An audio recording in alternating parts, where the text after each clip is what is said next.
Oke, selamat siang semuanya. Suara saya bisa terdengar ya?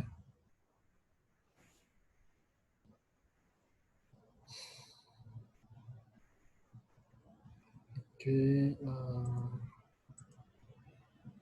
suara saya kedengaran? Dengar, Pak. Pak. Oke, sorry. Ya, oke. Ya, kita mulai aja. Hari ini kita bicara tentang pricing policy.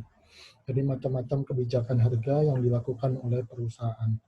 Materi ini sebenarnya sebagian sudah pernah kalian dapatkan di mata kuliah manajemen pemasaran.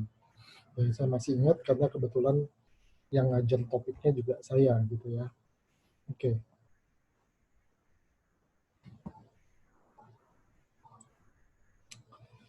Nah, dikatakan pricing itu bukan hanya tentang biaya dan value ya, tapi juga bagaimana memenuhi ekspektasi dari penjual dan pembeli ya. Jadi bagaimana produk kita itu memenuhi apa yang diharapkan oleh penjual dan pembeli ya.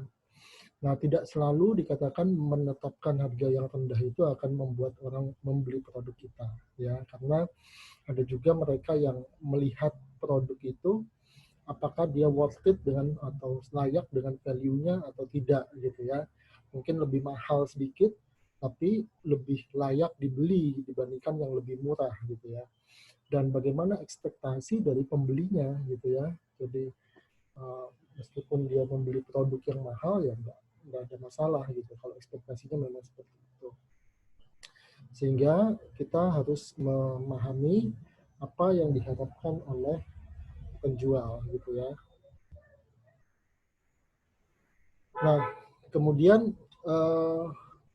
ini adalah jenis-jenis pricing strategi yang dilakukan oleh perusahaan. Ya, yang tadi saya bilang sebenarnya sudah pernah dibahas. Yang pertama adalah penetration pricing. Ya, penetration pricing itu adalah menetapkan harga yang rendah dengan volume yang tinggi, gitu ya. Itu adalah penetration pricing.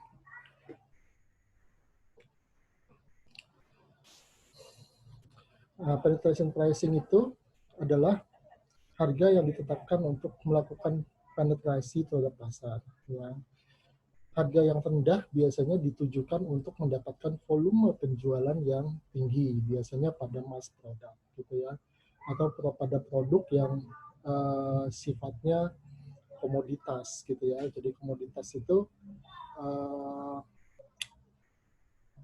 pembeli biasanya tidak akan memandang itu produk itu ada suatu perbedaan, fungsinya dianggap sama terlepas dari brandnya, dan mereka akan mencari yang termurah gitu ya, dengan dianggap kualitasnya kurang lebih sama. Ya, cocok untuk produk dengan siklus hidup yang panjang ya, dan untuk produk baru gitu ya, launching ke new market, penetration pricing ya. Tentu kalau harga yang murah, rendah gitu ya, bisa memancing pesaing juga untuk melakukan hal yang sama. Nah, itu harus kita perhatikan. Berikutnya adalah market skimming. Market skimming ini harganya tinggi, tapi volume penjualannya lebih rendah gitu ya. Kebalikannya dari ini tadi ya. Kalau penetration pricing harga yang rendah, tapi volume penjualannya dia tinggi gitu ya.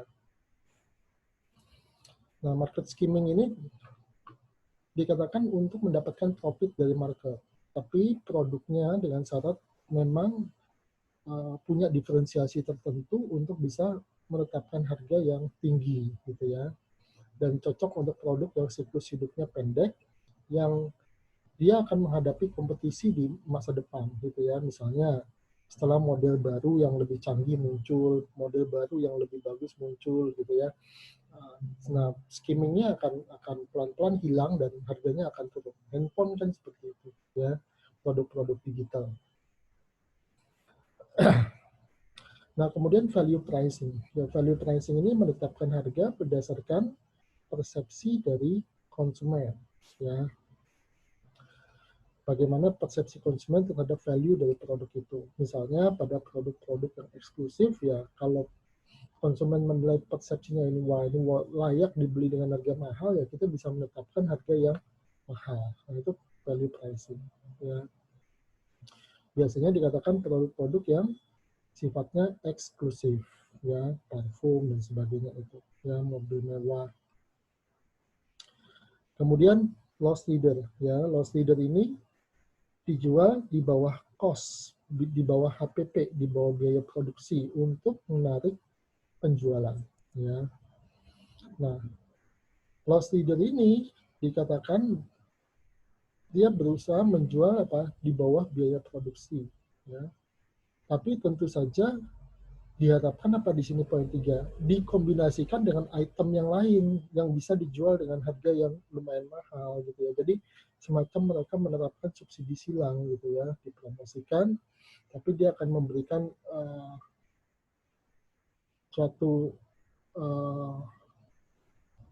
manfaat bagi penjualan yang lain yang lebih untung gitu ya.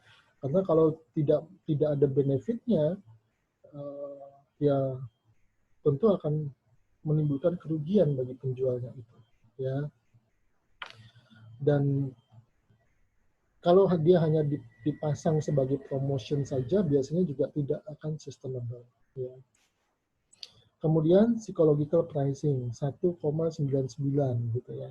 Nah, psychological pricing ini dikatakan dipakai untuk memainkan persepsi konsumen, ya.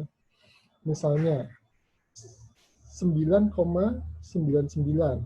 itu akan dianggap sebagai 9, bukan 10, karena orang membaca depannya. Tapi sekali lagi ini biasanya hanya berlaku untuk produk yang consumers yang tidak mahal biasa dipromosikan, ya. Nah, kalau dia produk-produk yang kompleks yang harganya tinggi, ya dia biasanya tidak akan berlaku, ya. Atau produk-produk yang spesifikasinya tinggi, harganya mahal, speknya kompleks, nah itu biasanya tidak menggunakan seperti ini, psychological pricing. Nah, kemudian juga going rate, ya. Going rate itu adalah mengikuti pesaing, ya. Kita bisa mengikuti pesaing kalau kita sebagai market follower, dan kemudian kalau dari struktur biaya, harga struktur biaya kita itu bisa mengikuti pesaing gitu ya.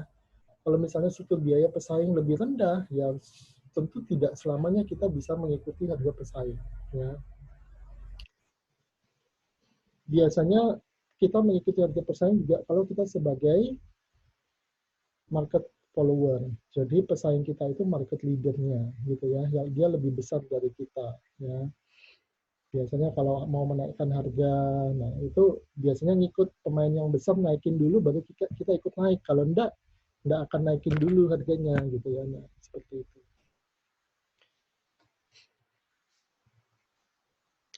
Nah, kemudian berdasarkan tender. Nah, tender ini ya yang namanya tender ya berdasarkan ya penawaran terbaik dari calon-calon pemasok gitu ya.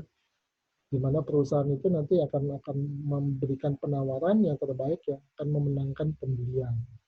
Biasanya dilakukan secara tertutup gitu ya, walaupun sudah ada e-tender sekarang. Kalau kalian lihat situsnya Pemkot Surabaya, misalnya ada lpse.surabaya.go.id itu untuk tender online gitu ya.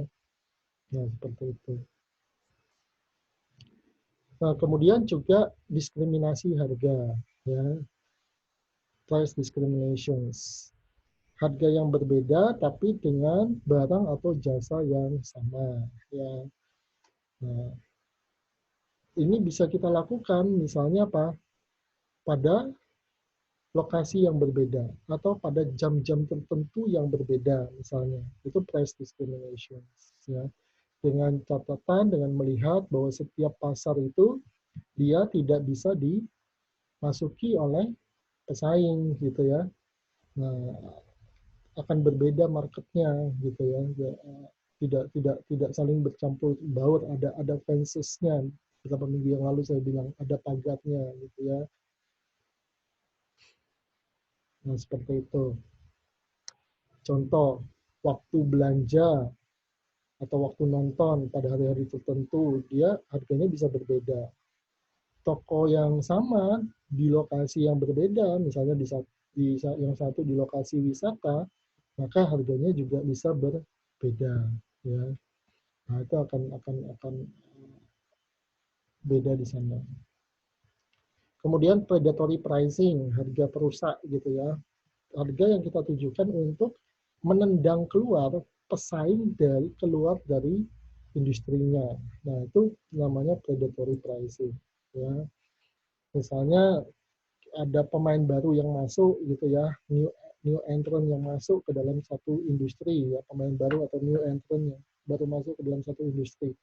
Nah, kita bisa bisa berusaha mengeluarkan dia dari dalam industri itu misalnya dengan memanfaatkan keunggulan struktur biaya yang kita miliki dengan sengaja menjual dengan harga yang lebih rendah dari yang mampu ditawarkan oleh pemain baru tersebut, ya. Karena kenapa? Karena sebagai pemain lama biasanya secara struktur biaya kita lebih baik daripada pemain baru atau new entrant. Harga pokok produksi kita akan lebih rendah dibanding pemain baru secara umum seperti itu karena kita sudah berproduksi lebih banyak. Market share kita, pangsa pasar kita sudah lebih banyak, gitu ya, dibandingkan pemain baru. Nah, sehingga kita bisa menetapkan harga yang lebih rendah dengan tujuan apa? Supaya pemain baru ini akhirnya nggak kuat nafas keuangan, modal, dan sebagainya, akhirnya dia keluar dari bisnis itu. Nah, setelah pemain baru ini keluar dari bisnis itu, harganya kembali kita buat menjadi normal, gitu ya. Karena kekuatan nafas keuangan kita, modal kita lebih kuat, gitu ya. Nah, ini bisa menjadi sesuatu yang dikatakan sifatnya anti kompetitif, ya. Di Indonesia ada yang namanya KPPU, Komisi Pengawas Persaingan Usaha. Ya. Kalau di Amerika namanya ada antitrust law, gitu ya, undang-undang anti monopolistik. Nah, ini bisa kena seperti ini, ya. Kalau di Indonesia diawasi oleh KPPU, ya, Komisi Pengawas Persaingan Usaha. Upaya untuk memonopoli pasar itu bisa kena pada oleh KPPU, ya, atau antitrust law kalau di Amerika.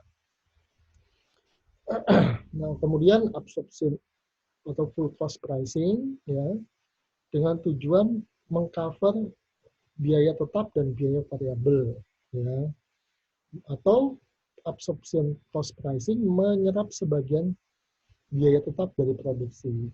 Kalian pasti tahu sudah ya, jadi biaya variabel itu adalah eh, biaya yang dia akan berubah seiring kuantitas yang diproduksi. Misalnya bahan baku gitu ya. Makin banyak produksinya, maka kebutuhan bahan bakunya akan jadi lebih banyak.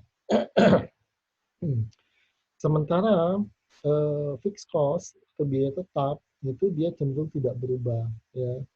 Misalnya biaya sewa gudang, itu fixed cost, tidak berubah. Mau gudangnya berisi, mau gudangnya kosong, mau produksinya banyak atau sedikit, ya sewa gudang kan biasanya flat tarifnya, tidak tergantung pada kuantitas yang kita produksi. Ya.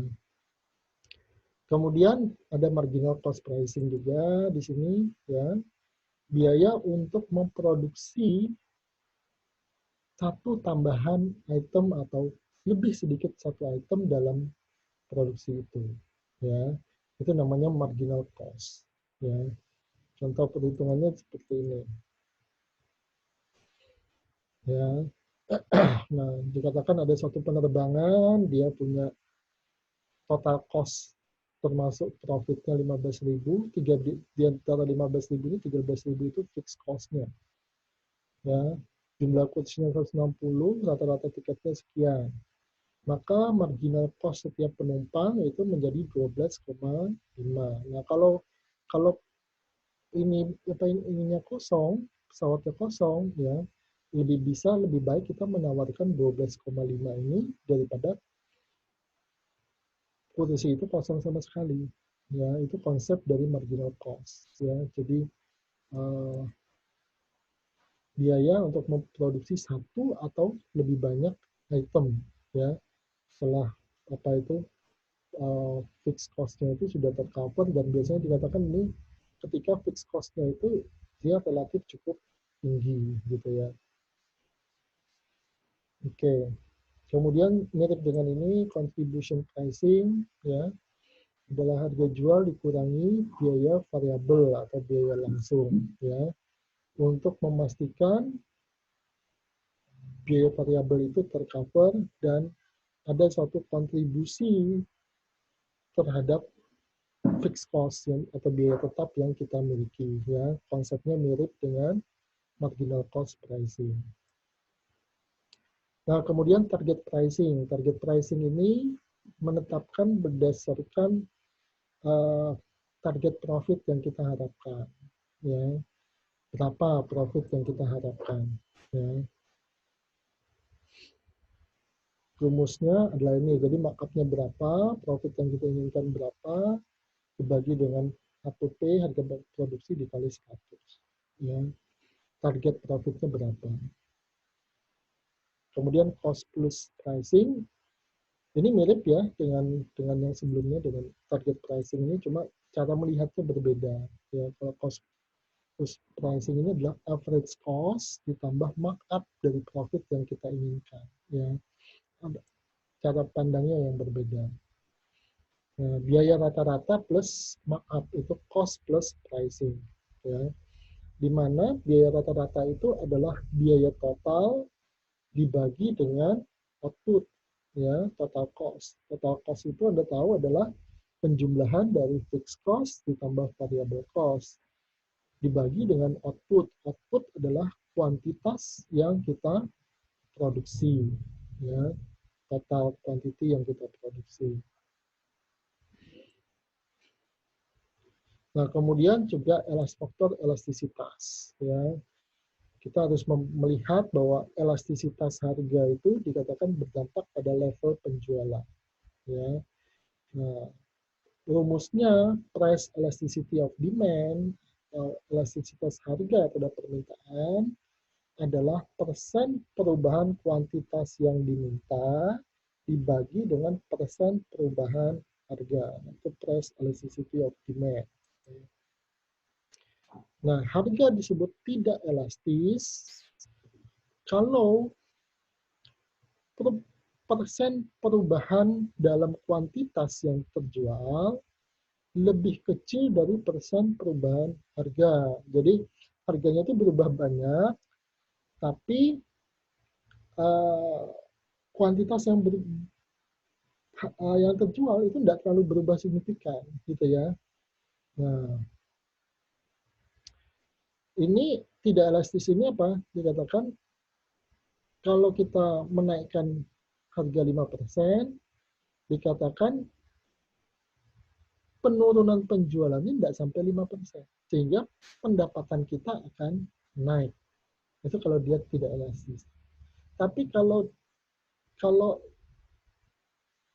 sebaliknya, kita melakukan pengurangan harga 7%, ya, harga dikurangi 7%, justru dia akan hanya menghasilkan kenaikan penjualan kurang dari 7%. Sehingga pendapatannya akan turun, gitu ya. Jadi kalau pada kondisi yang tidak elastis, ini kita akan lebih menguntungkan untuk menaikkan harga, gitu ya, untuk menaikkan harga.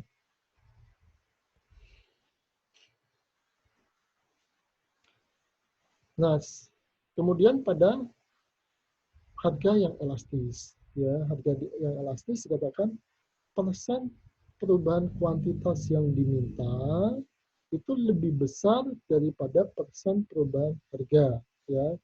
Sehingga dikatakan apa? Kalau kita menaikkan harga 4%, ya, akan membuat penjualan itu jatuh atau turun lebih dari 4%, sehingga malah pendapatannya akan turun. Jadi kalau harganya elastis, menaikkan harga ini tidak disarankan, gitu ya. Nah, sedangkan kalau kita menurunkan harga 9%, ya dikatakan akan membuat kenaikan penjualan lebih dari 9%. Jadi malah menguntungkan, pendapatannya akan naik. Jadi kalau harganya itu elastis, kita justru disarankan untuk menurunkan harga. Nah, itu konsep elastisitas harga terhadap permintaan. Bisa dipahami ya? Oke. Bisa dipahami sampai di sini? Ada pertanyaan dulu teman-teman semua?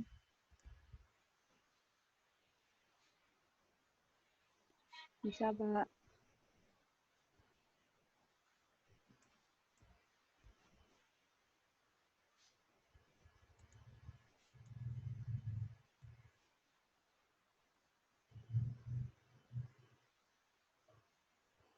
Oke, ada pertanyaan dulu sampai di sini?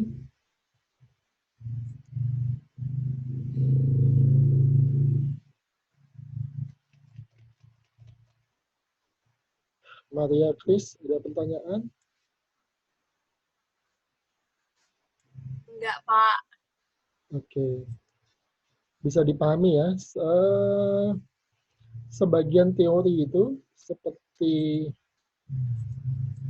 price skimming itu kan sudah pernah di manajemen pemasaran ya. Jadi memberikan harga yang tinggi misalnya dengan tujuan memperoleh profit di awal,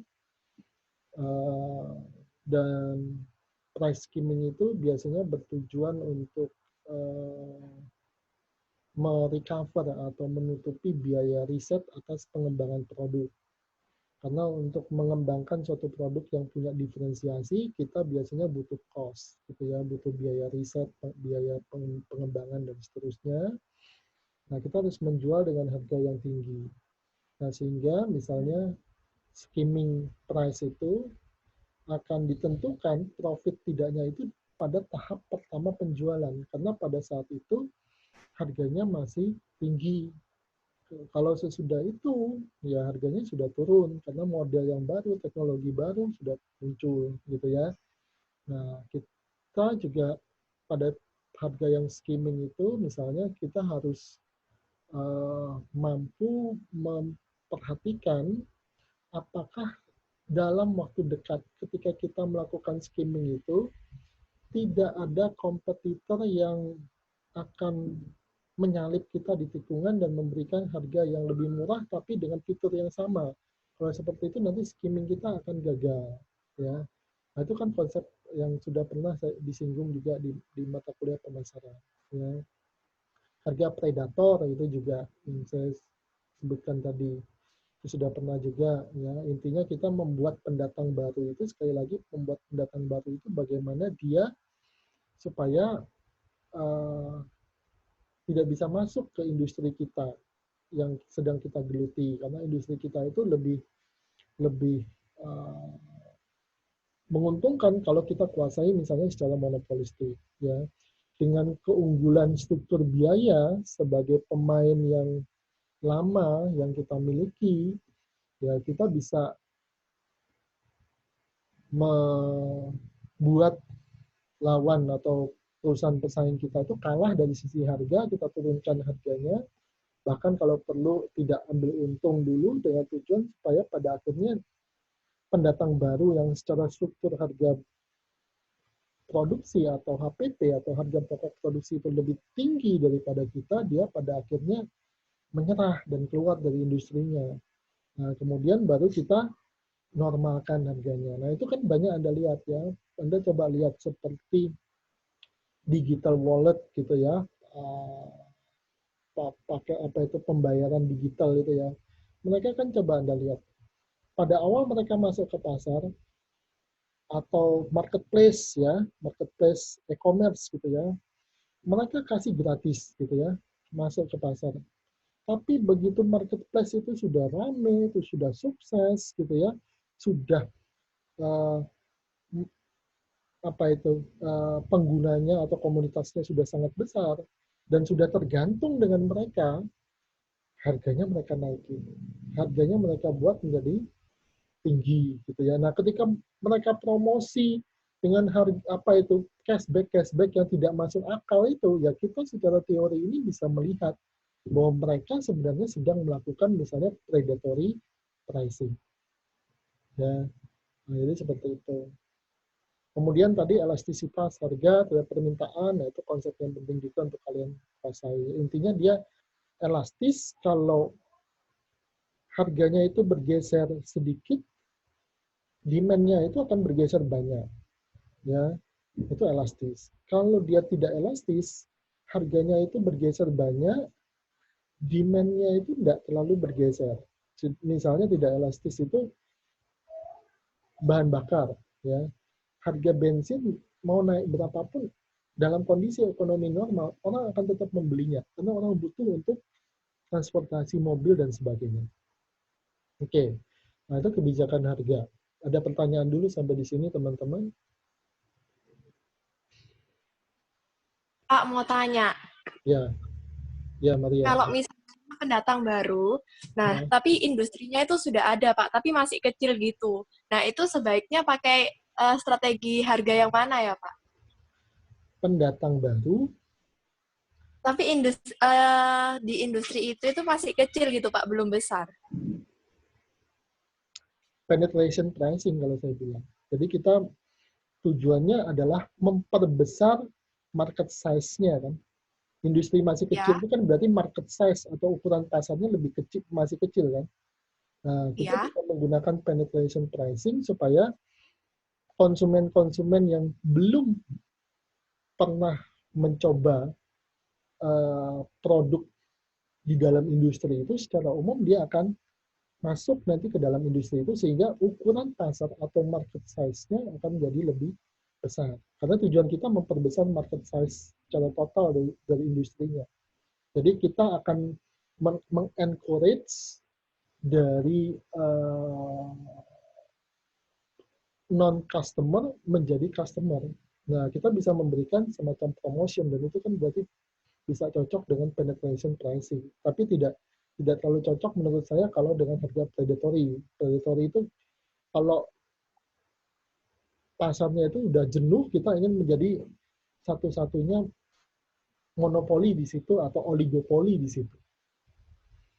Oke, Oh iya Pak. oke, ada lagi? Pak, saya mau tanya. Ya, Elisa. Ya, kalau misalnya Uh-uh.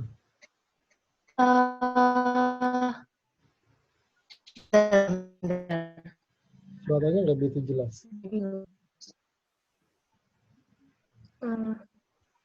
Oh, gini. Kalau misalnya harga kita kan pendatang baru kayak tadi UFO atau GoPay itu kan harganya rendah, terus dikasih harga rendah terus. Nah, terus Ya, ketika dimulai menekan harga, itu apa mungkin buat kehilangan pelanggan? Itu Pak. suara kamu nggak jelas, tapi saya bisa nangkap sebagian-sebagian ya, nggak full jelas suaranya. Nanti kalau penjelasan saya melenceng, dipertajam aja lagi. Kalau seperti digital wallet, e-commerce digital seperti itu, intinya mereka akan bakar duit burn modalnya dulu di depan dengan promosi-promosi itu dengan tujuan apa? Membentuk komunitasnya. Karena bisnis seperti itu, aplikasi-aplikasi itu, komunitas itu sangat penting. Yang membuat mereka besar itu adalah komunitasnya. Nah, ketika komunitas sudah masuk, sudah menjadi pengguna mereka, sudah buka toko di marketplace-nya mereka, atau menggunakan mereka sebagai sarana pembayaran, sudah terikat dan sudah besar, dan semua semua semua yang lain, semua apa itu mayoritas konsumen itu sudah berada di mereka, otomatis mereka bisa menaikkan harga gitu ya. Jadi di awal itu sebagai cara penetration pricing untuk atau bahkan loss leader ya. Loss leader itu berarti malah menjual di bawah harga produksinya dengan tujuan supaya uh, komunitasnya itu terbentuk ya. Tapi tentu saja mereka tidak akan bakar duit untuk seterusnya.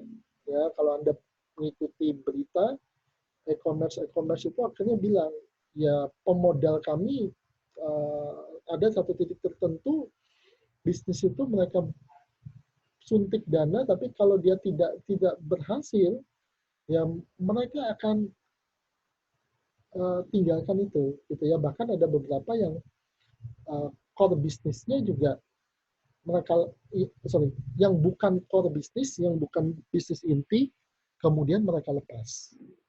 Ya, apakah menjawab tadi Felicia ya yang tanya ya?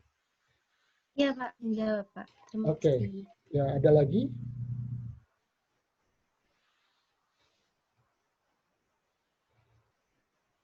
Ya, ada pertanyaan lagi? Udah Pak, sudah cukup. Oke, thank you. Ya udah, kalau nggak ada, saya akhiri kuliahnya. Selamat siang. Thank you ya. Selamat siang Pak, makasih. Makasih, Siap. Pak. Ya, sama-sama. Thank you.